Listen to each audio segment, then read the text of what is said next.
Assalamualaikum warahmatullahi wabarakatuh. Oke, pagi ini kita akan jalan-jalan menelusuri jalan dari Labuan Haji sampai ke Trumon Timur. Kita baru saja melewati Bakau dan akan naik ke Gunung Kamumu. Sedikit mengenai Aceh Selatan. Aceh Selatan ini terdiri dari 18 kecamatan. Itu Labuan Haji Barat, Labuan Haji Tengah, Labuan Haji Timur, dan seterusnya sampai Pasiraja, Tapak Tuan, sampai ke Bakongan. Di Trumon Timur paling ujung nanti itu berbatasan dengan Subu Salam. Sementara di awal perjalanan kita tadi berbatasan dengan Abdia, antara Manggeng dengan Labuan Haji Barat. Oke, sekarang kita sudah melewati Meke. Nah, Aceh Selatan ini dulunya itu merupakan pecahan dari Aceh Barat. Kemudian terpecah lagi menjadi beberapa kabupaten. Ada Subu Salam, ada Singkil, ada Abdia. Untuk suku di Aceh Selatan ini memiliki 3 suku terbesar. Yang pertama ada suku Aceh, itu mendominasi sekitar 60% penduduk Aceh Selatan. Kemudian ada suku Anu Jame sekitar 30%.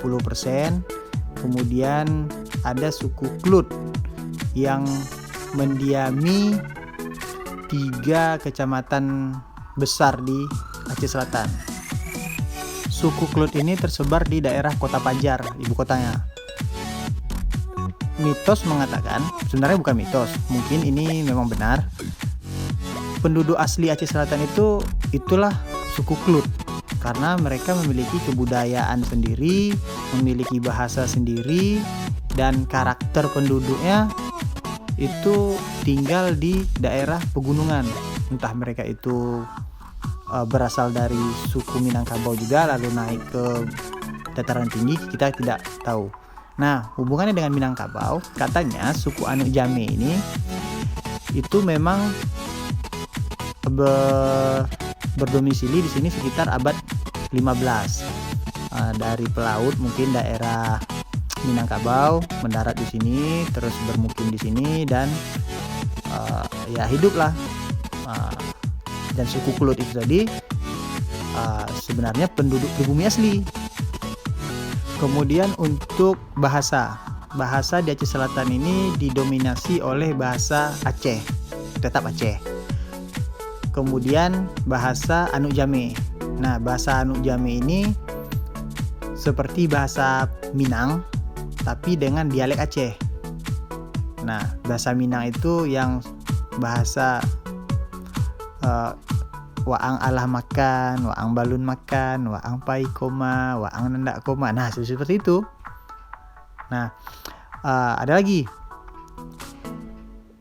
di Aceh Singkil itu lebih unik. Ini keluar dari Aceh Selatan tapi sebenarnya ada hubungan dengan Aceh Selatan yang dulunya ini bagian dari pemekaran Aceh Selatan. Di Aceh Singkil itu lebih banyak bahasa pak-pak seperti bahasa Batak. Nah, itu tapi di sana juga terdapat bahasa Jame dengan dialek pak-pak. Nah, bahasanya itu namanya sering disebut dengan bahasa Baapo. Nah, kalau misalnya kita mengatakan saya mau pergi ke sana, kalau dalam bahasa Jamea Ambo pai kasitin. Nah, kalau bahasa Baapo Ambo nandak pai kasinin. Nah, seperti itu. Ada banyak dialek yang berbeda. Oke, sekarang kita sudah sampai di Samadua. Jadi Labuan Haji ke Aceh Selatan itu perjalanan santai sekitar 45 menit lah. Nah, ini Ini sebentar lagi kita mau melintasi Rumah Sakit Yulidin Awai.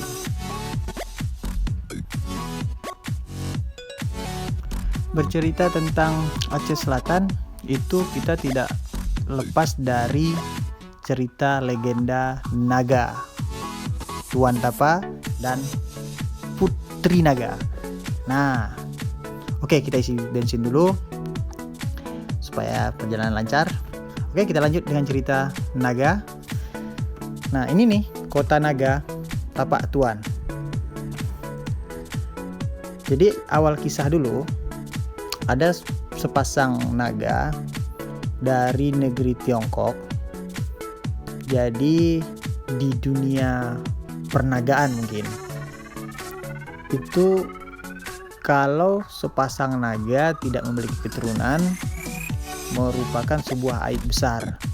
Bahkan kisahnya naga ini diusir dari negeri Tiongkok itu karena tidak memiliki keturunan. Nah, karena diusir dari sana, mereka pergilah mengarungi lautan luas sehingga sampailah di sebuah teluk.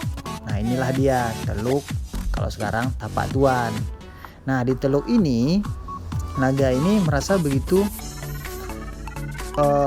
cocok untuk dijadikan tempat tinggal, karena secara geografis di Tapak Tuan ini memiliki sumber air yang bersih dari pegunungan, tapi juga memiliki lautan dan pantai yang bagus. Jadi perpaduan asrinya alam daratan dengan bersihnya lautan itu menyatu di pantai Teluk Tapak Tuan. Nah, jadi singkat cerita, setelah mengarungi lautan, menetaplah sepasang naga ini di Teluk Tapak Tuan. Di Teluk Tapak Tuan ini mereka beraktivitas seperti aktivitas naga yang ya sehari-hari. Ya, kita nggak tahu lah seperti apa, tapi di dalam kisah ini diceritakan naga ini memberi nama untuk beberapa wilayah di Aceh Selatan, tepatnya di sekitaran Teluk Tapak Tuan. Contoh misalnya nama desa Air Berudang. Habis itu ada nama desanya Gunung Kerambir. Nah, itu nama-nama seperti itu. Lalu kampung desa Batu Hitam, Batu Merah. Nah, itu semua ada ceritanya, ada kaitan dengan legenda ini. Nah, seperti misalnya Air Berudang.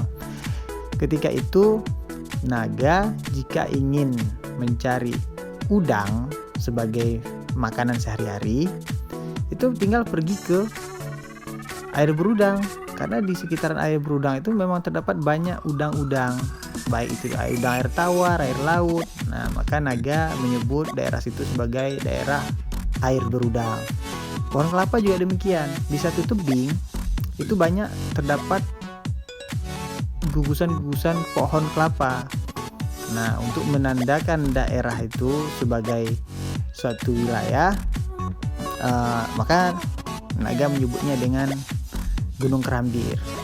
Nah, yang dalam legenda ini akhirnya menjadilah nama daerah bagi satu desa.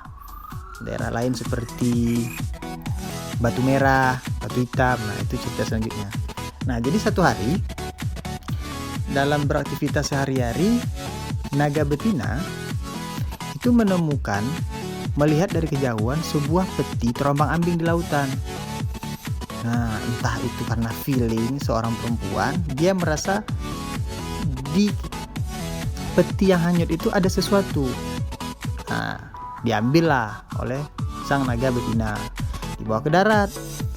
Nah, dibuka nih sama mereka, sama naga jantan dan naga betina. Ketika dibuka, ternyata isinya ada seorang bayi.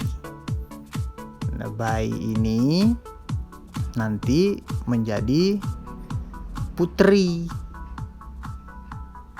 naga. Nah, singkat cerita, dipelihara sang putri ini dengan baik oleh sepasang naga, karena juga naga ini tidak memiliki keturunan. lambat laun, hari demi hari, waktu terus berjalan. Akhirnya putri ini pun besar, menginjak usia remaja. Nah, ketika sudah remaja, tersohorlah kabar oleh para pelaut yang melintasi perairan Teluk Naga. Nah, tersebar berita sampailah ke satu wilayah, satu kerajaan di Hindia. Kalau tidak salah namanya Asaloka. Kerajaan itu dahulunya pernah melintasi lautan sekitaran barat selatan ini. Nah, ketika melintasi itu, anak dari sang raja hanyut. Entah itu emang dihanyutkan oleh seseorang, entah bagaimana, pokoknya petinya itu seperti keranjang, kemungkinan jatuh dari kapal waktu itu, kapal laut lah. Nah, jadi dijemputlah oleh raja dari India, langsung pergi ke Teluk. Nah, di Teluk itu bertemulah dengan sang naga, dan raja itu ingin memastikan apakah anak yang dipelihara naga itu adalah anaknya yang hilang dahulu. Waktu dilihat, raja ini langsung meyakini bahwasannya anak itu adalah anaknya. Kenapa bisa demikian? Karena anak itu memiliki tanda di dekat pusarnya, tahi lalat sekira sebesar jempol lah, yang tanda itu tidak hilang-hilang. Nah, ternyata putri yang dipelihara oleh naga ini juga memiliki tanda yang serupa seperti yang dimaksud naga. Akhirnya dimintalah sama sang raja, diminta tuh putrinya, kembalikan sama kami. Naga tidak memberi. Akhirnya ribut. Sang raja menculik putri itu, membawa berlayar ke tengah lautan, dan sepasang naga tadi mengejar di tengah lautan. Namanya juga raja zaman dulu, kan raja-rajanya sakti seperti tunular, ya memiliki ilmu lah. Ribut tuh. Nah, dalam perkelahian itu, di satu gunung ternyata ada seorang petapa yang sudah bertapa bertahun-tahun, merasa terusik pertapaannya, terganggu. Akhirnya petapa itu turun. Dia menginjakkan kakinya di daerah Gunung Lampu. Dihentakkan ya kakinya, langsung ke tengah laut, menghampiri pertempuran antara raja yang merebut anaknya dengan naga. Kemudian dia menengahi. Kira-kira petapa itu mengatakan seperti ini, saya sedang bertapa di gunung sana. Apa kalian ribut-ribut di sini, mengganggu pertapaan saya? Lalu naga menjelaskan, saya tidak mau ribut, tapi masalahnya ini orang-orang mendatangi saya di sini lalu mengambil anak saya. Nah, lalu raja jelas dong membela diri. Ini adalah anak kami. Kami sudah kehilangan anak dan ini adalah benar anak kami. Ditandai dengan tahi lalat di dekat pusarnya, di perutnya. Lalu Tuan Tapa menengahi, mengatakan ini kemungkinan memang anak sang raja. Maka berbesar hatilah, serahkan anak ini kepada orang tuanya lagi. Nah, naga tidak terima dong, dan akhirnya naga juga menantang sang Tuan Tapa. Tapi sang Tuan Tapa kan sakti nih. Kekalahan pun diterima oleh naga. Akhirnya naga itu mati dan jantungnya itu terbelah, terlempar ke pinggir pantai di daerah desa Batu Merah. lalu terlempar ke daerah Batu Hitam. Nah, hatinya tadi itu menggumpal menjadi Batu Hitam, maka nama daerah itu menjadi Batu Hitam. Sementara yang desa Batu Merah itu merupakan darahnya yang telah menggumpal, menjadilah namanya Batu Merah. Nah, cerita ini nanti akan saya angkat khusus di perjalanan wisata kita, membahas tentang kisah legenda Naga dan Tuan Tapa di Aceh Selatan. Jadi bisa dikatakan ini cerita bersambung. Nah, ini untuk pengisi perjalanan kita hari ini saja. Kita sekarang sudah sampai di daerah Gunung Kapur. Lalu nanti dari sini kita turun ke Trumon. Dari Trumon sampai di Trumon Timur. Kita rasa perjalanan kita selesaikan di situ saja karena cuaca juga hujan. Kita tidak bisa melanjut terlalu jauh. Tadi juga kita sudah berhenti sekali. Video pun terputus-putus. Nah, yang penting cerita selanjutnya kita akan membahas masalah Putri Naga. Itu bakal seru tuh. Kita akan kunjungi semua lokasi-lokasi yang ada di dalam legenda. Oke. Sampai di sini saja perjalanan kita hari ini. Ya, sebenarnya pengen lagi lebih lanjut, kita lebih jauh, tapi cuaca belum mendukung.